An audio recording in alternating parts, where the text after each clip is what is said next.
이 교회의 머리 되시는 주님께서는 오늘도 이 교회에 지체된 우리들을 한 사람 한 사람을 불러내시고 당신의 은총과 진리 안에서 거룩하게 지어주시고 변화시켜 주시는 줄로 믿고 감사합니다. 우리들은 항상 세월 따라 형편 따라 열심을 낼 때도 있고 또 세상과 짝가야 살아갈 때도 있는 이렇게 믿을 수 없는 존재이지만 주님께서 오늘도 거룩한 날로 복된 날로 정해 주셔서 당신을 영원롭게 하는 이 예배에 우리로 동참케 해 주신 은혜를 감사합니다. 마음을 다하고 뜻을 다하고 힘을 다하고 우리의 온갖 정성을 다하여 하나님을 기쁘시게 하는 신령한 제사를 드리게 하옵시고 오늘 우리 모두는 하나님의 뜻을 깨닫고 이 혼탁한 세상을 똑바로 살아갈 수 있는 믿음과 지혜를 옷 입게 축복해 주시옵소서. 지금 온 전국이 비로 인하여 모두가 생활에 불편을 느끼고 있습니다. 농민들의 1년 농사가 헛되지 않도록 그들에게 절망을 주는 비가 되지 않게 자비하신 주님 긍휼을 베풀어 주시옵소서.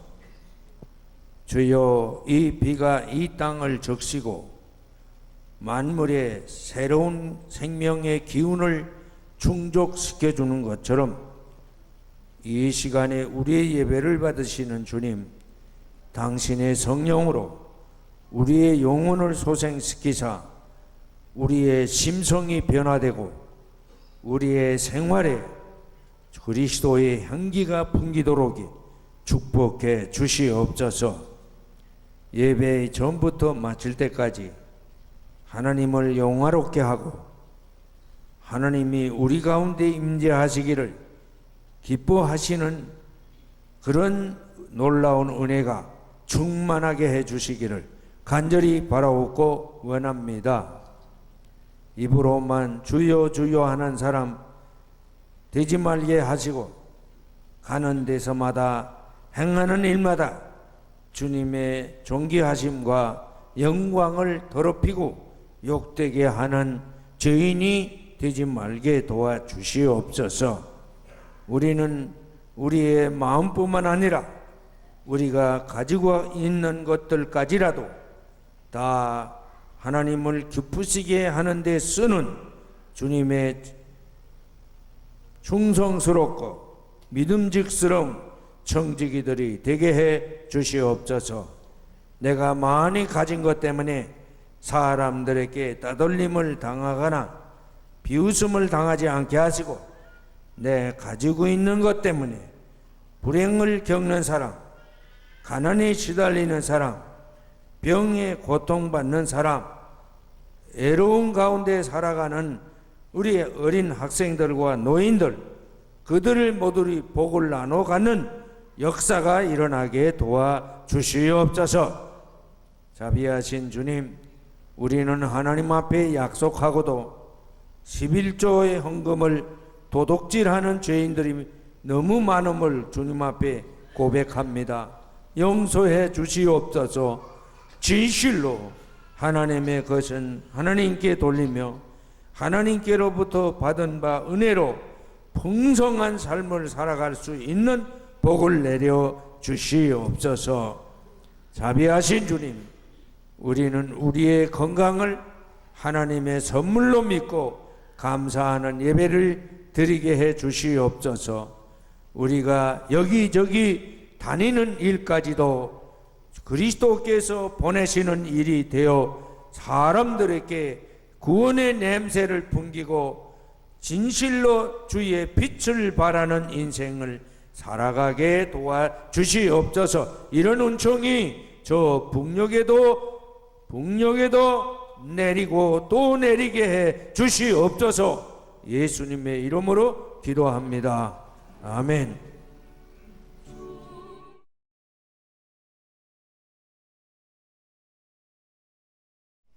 우중에 교회까지 오느라고 수고 많이 했습니다. 그런데 비정도로 교회 오기 불편하면 이미 여러분의 영혼이 어디인가 썩어 들어가는 것을 발견하시기를 바랍니다. 오신 분들은 안 그렇겠지만 오신 분들에게 이런 말씀을 드리는 것은 유감스럽지만 여러분은 그런 시험에 들지 말라는 뜻에서 권면하는 것이니 속이 상해하지 마시고 겸손한 마음으로 받아들이시기를 바랍니다. 이럴 때는 아멘을 덜 해요. 무슨 신앙생활을 똑바로 하시면 참 좋겠어요. 저는 이런 얘기를 해서 안 됐지만 목사 친구들하고 별로 교제하지 않습니다. 그리고 여러분하고 가까이 지내려고 애쓰고 그렇게만 전념해 오는 목사입니다. 그런데 어쩐 일인지 저와 여러분 사이에는 그렇게 긴밀하게 그렇게 의사상통하는 그런 게 좀 모자란 같은 느낌이 듭니다. 이제 남은 세월 동안 우리 모두 활짝 웃으면서 정말 한마디 말을 하면 뜻이 다 통해서 서로가 서로를 만날 때마다 기쁘고 소망스러운 일들이 많이 일어나게 되기를 바랍니다. 오늘 바로 그런 일이 일어나기를 바랍니다. 오늘 설교를 드리고자 하는 것은 태어나면서부터 어머니 모태에서부터 눈이 멀었던 사람이 예수를 만나 빛을 회복하게 된 얘기, 이것입니다. 얼마나 감격스럽고 또 얼마나 장안에 화제가 될 만한 얘기예요. 좋은 소식이겠습니다. 그런데 그들 중에 일부는 매우 마땅치 않게 생각하고 시비를 거는 사람들이 있었습니다. 바로 바리새파 사람들이었습니다. 이들은 이 한 인간이 모태에서부터 눈이 멀었던 사람이 깨끗해지고 눈이 밝아지고 사람 구실을 제대로 할 수 있게 된 이 감격적인 사건을 두고도 이것을 문제로 삼아서 사회적으로 큰 혼란을 빚은 그런 얘기가 있습니다. 그들은 두 가지 이유로 그렇게 시비를 걸었습니다. 첫째는 예수가 병을 고쳤기 때문에 문제를 삼은 겁니다. 아주 아니꼬운, 아주 속상한 이런 예수, 정말 얄미워 죽을 것 같은 그 예수란 사람이 눈병을 고쳐주었다. 그래서 시비를 일으켰습니다. 왜 그런 거 아니? 유대인으로서는 유대인이 아닌 이방인 나사렛 사람이 눈에 빛을 주었다는 사실이 유대인으로서는 자존심이 상하는 일이고 이것은 자신들의 유대인 사회의 문제가 되지 않을 수가 없었습니다. 두 번째는 병 고친 그날이 바로 안식일이었습니다. 안식일에 병을 고쳤기 때문에 이건 너무 큰 일이다. 안식일에는 밥 먹는 일 이외에 다른 일은 하지 말아야 되는데 병을 고친다는 이 큰 일을 했으니 이것은 분명히 실정법 위반이다. 여러분, 오늘 우리 주일 예배입니다. 여기 의사 선생님들, 그런데 환자가 병원을 찾아왔습니다. 주일이니까 당신은 나는 못 보겠어. 문 닫고 여기 오면 참 장한 믿음의 사람이다. 그렇게 칭찬을 할 것 같지만은 그러나 급한 환자가 왔을 때 그 환자를 돌보는 일이, 그게 안식일법에, 이 주일법에 어긋난 일이겠나? 아니. 아이고 살아났다, 이제부터는 이런 일만 많이 일어나게 하옵소서. 그래 기도를 삼고 주일 예배당은 안 가고 환자만 많이 보게 되기를 바랍니다. 많이 고친다면야 그것도 좋지요. 그러나 여러분, 그런 기도는 드리지 마시기를 바랍니다. 중요한 것은 안식일일지라도 주일일지라도 죽을 사람, 영원히 빛을 잃은 사람에게 빛을 줄 수 있다면 그 일은 할 수밖에 없는 일이다, 이런 뜻입니다. 유대인이 아닌 예수가 유대인의 눈을 뜨게 해줬다, 이것은 민족적인 자부심의 문제다. 실정법을 위반했다. 그래가지고 이것을 여론화해서 예수를 잡으려고 했습니다. 그런 분위기 속에 예수께서 눈먼 자를 고쳐주었던 그 환자를, 그 사람을 길가에서 만났습니다. 그는 예수를 보고 이렇게 말을 했어요. 9장 17절에서 그는 예언자다. 그는 예언자다. 하나님의 사람이라는 뜻이죠. 바리새파 사람들은 그 얘기를 듣고 추방을 했습니다. 어떻게 그가 예수가 예언자란 말이냐? 그래서 쫓아냈습니다. 첫째, 눈먼 사람과 예수님과의 대화 얘기를 가지고 말씀드립니다. 예수님이 눈먼 사람 보고 네가 인자를 믿느냐, 하나님의 아들을 믿느냐 하고 물었습니다. 눈먼 자가 말하기를, 선생님, 그분이 어느 분이십니까? 내가 그분을 믿겠습니다. 예수께서 말씀하기를, 너와 말하고 있는 사람이 바로 그다. 내가 바로 그 사람이다. 9장 38절에 눈먼 자가 말합니다. 주님, 내가 믿겠습니다. 주님, 내가 믿겠습니다. 예수님과 나와의 관계는 어떤 관계인가? 믿음의 관계입니다. 믿음이라는 것이 없으면 예수와 나는 아무 관계가 없어요. 믿음이라는 것이 있어서 예수는 나의 구주고 나는 그 은총으로 하나님의 아들로 회복된 존재가 된 것입니다. 믿음이 없으면 우리는 굳이 예수와 무슨 연고가 있는 것처럼 착각하면 안 돼. 전혀 믿음이라는 것을 떠나면 예수와 나는 아무 관계도 없습니다. 이 눈먼 자가 말하기를, 주님, 내가 믿습니다. 동대문교회 성도 여러분, 항상 예수님과의 나와의 관계를 놓고 어떤 관계에 있는가? 믿음의 관계가 있다. 그렇다면 주님, 내가 믿습니다. 여러분 모두 주님, 내가 믿습니다, 이런 고백이 충만해지기를 바랍니다. 그 믿음의 증거가 뭡니까? 이 눈멀었던 사람이 주님, 내가 믿습니다 그랬는데 그가 믿는 믿음의 증거가 뭐냐?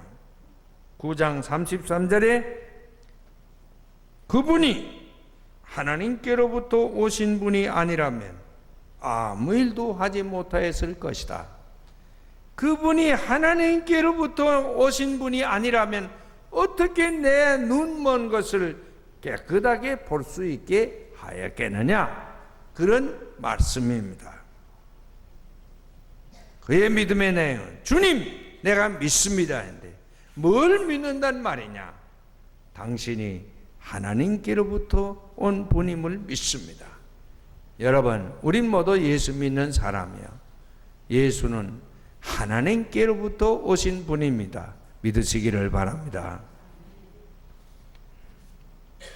두 번째, 바리새파 사람들이 안식일에 병을 고친 것으로 보아서 예수란 사람은 죄인이다.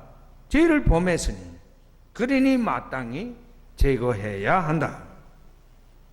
믿음이 없는 사람, 바리새파 사람들은 예수를 죄인시하였습니다.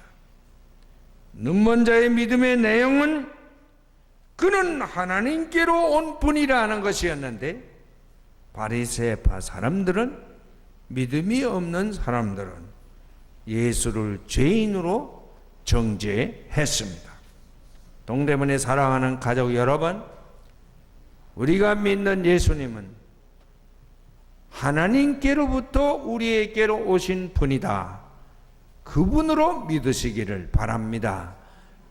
하나님이 하늘에만 계시지 아니하고 우리 가운데 오셔서 우리와 같이 살고 계시는 분이시다. 그분이 우리가 말하는 예수님이다. 그렇게 믿으시기를 바랍니다. 두 번째 말씀은 8장 39절에 예수님과 눈먼 자의 두 번째 대화 내용이 적혀 있습니다. 나는 이 세상을 심판하러 왔다. 못 보는 사람은 보게 하고 보는 사람은 못 보게 하려는 것이다. 예수가 이 세상에 오신 목적은 첫째는 눈먼 사람을 보게 하고 억눌린 사람을 자유하게 하고 같은 얘기입니다. 병든 사람을 고쳐주고 같은 얘기입니다. 죄인을 구원해주고 같은 얘기입니다. 같은 범주에 속하는 얘기예요. 눈먼 자를 보게 해주고, 두 번째는 세상을 심판하기 위하여 오셨다. 예수와 나와의 관계, 두 번째 나와의 관계가 뭐냐? 예수는 심판자고 나는 그 심판을 거쳐야 되는 존재라는 것입니다. 여러분, 만일 옳고 그른 것에 구분이 없다면, 참과 거짓의 구분이 없다면, 구원과 멸망의 구분이 없다면 이 세상이 어떻게 될 것입니까? 예수님의 기도를 우리는 생각해 봅시다. 나라가 임하옵시며 뜻이 저 하늘에서 이루어진 것처럼 땅에서도 이루어지게 하옵시며, 뜻이 하늘에서 이루어진 것처럼 땅에서도 이루어지게 하옵시며, 하늘에서만 활개치는 하나님이 아니라 땅에서도 역사하시는 하나님, 할렐루야! 예수는 우리를 하나님의 나라로 부르시는 분임과 동시에 예수는 이 세상을 바로잡기 위하여 오신 분이시라는 뜻입니다. 동대문 교회 성도 여러분, 그러므로 우리를 하나님의 나라로 부르시는 그분은 구원의 주님이시오. 이 세상을 보살피시는 하나님은 우리의 옳고 그름을 분별해 주시고 참과 거짓을 구별해 주시고 구원과 멸망을 분별해 주시는 분이십니다. 심판자이십니다. 그러므로 우리는 구원의 하나님 앞에는 감사함으로 찬양함으로 나가지만은 심판의 주님 앞에서는 두렵고 떨림으로 나가야 합니다. 우리 모두 이 두 가지, 감사와 찬양의 주님, 두렵고 떨림의 주님, 이 양면선을 갖추어서 신앙생활하는 동대문의 가족 되시기를 주님의 이름으로 축원합니다. 세 번째 말씀, 요한복음 8장 40절 41절에 있는 말씀입니다. 이것은 예수님과 바리새파 사람들과의 대화 내용입니다. 바리새파 사람들이 불평했어요. 당신의 말을 들으니까 우리도 눈먼 사람이란 말인가? 우리도 눈먼 사람이라는 말인가? 예수께서 그 질문에 대답하시기를, 너희가 눈먼 사람이라면 도리어 죄가 없었을 것이다. 그러나 너희가 본다고 말하니 너희의 죄가 그대로 남아있다. 모른다는 것은 죄가 될 수 없습니다. 그러나 모르면서도 아는 척 하는 것은 죄가 되는 것입니다. 사람들은 나는 아무래도 내 지식으로는, 내 이 아는 식견으로는, 내가 겪어온 터득한 그 진리로는, 그 경험으로는, 그 능력으로는 아무래도 안 된다. 그런 사람들은 하나님을 믿습니다. 그러나 자기 자신이 무슨 일이나 자신이 넘친다고 자부하는 사람들은 하나님을 믿지 않습니다. 모르면서 아는 척 하는 거 얼마나 이 세상에 많습니까? 제가 여러분에게 언젠가 이 얘기를 한 기억이 납니다. 저 베드로 성당에 가면 이 최후의 그 심판에 대한 그림이 있습니다. 제가 2부 예배에는 잘못 이야기했는데 그 그림에는 많은 사람들이 그림이 있는데 그 그림의 제일 오른쪽에 밑바닥에 있는데 거기에는 심판관 미노스라는 사람의 그림이 그려져 있습니다. 그 사람에게는 온 몸이 뱀이 이렇게 칭칭 이렇게 감겨 있는 그런 모습으로 그려져 있습니다.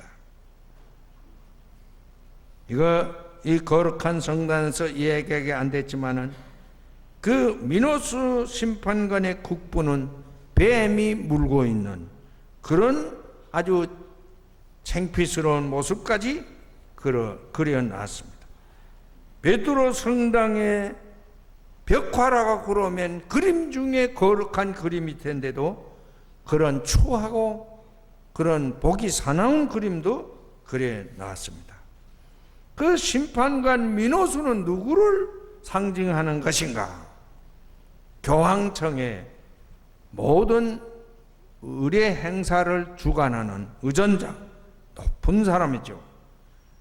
비아조 마르티넬리라는 사람의 그 영상을 담아서 미노소라는 이름으로 그림을 그렸다. 그렇게 알려져 있습니다. 여러분, 400년이 넘지요. 400년이 넘는 그동안 이 비아조 의정관은 계속 그 그림을 보는 사람들에 의해서 심판을 받는 것입니다. 그러면 왜 미켈란젤로가 이 신성한 그림을 그리면서 그 추한 그림을 그 모퉁이에다가 삽입을 했는가?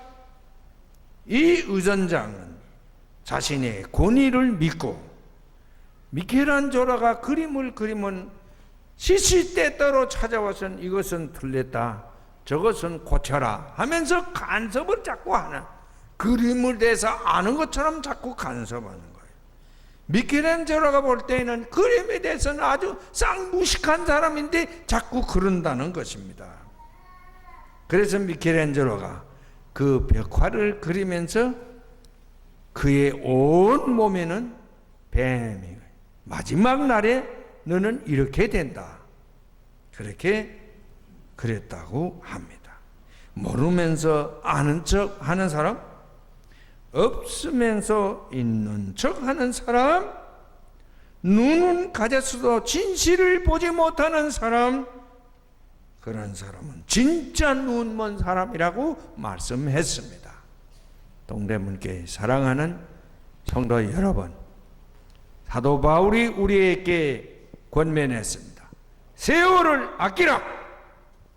마지막 때가 가까웠다, 그런 뜻이죠. 그러므로 깨어서, 그러므로 시와 찬미와 노래로 하나님께 감사의 찬양을 돌려라.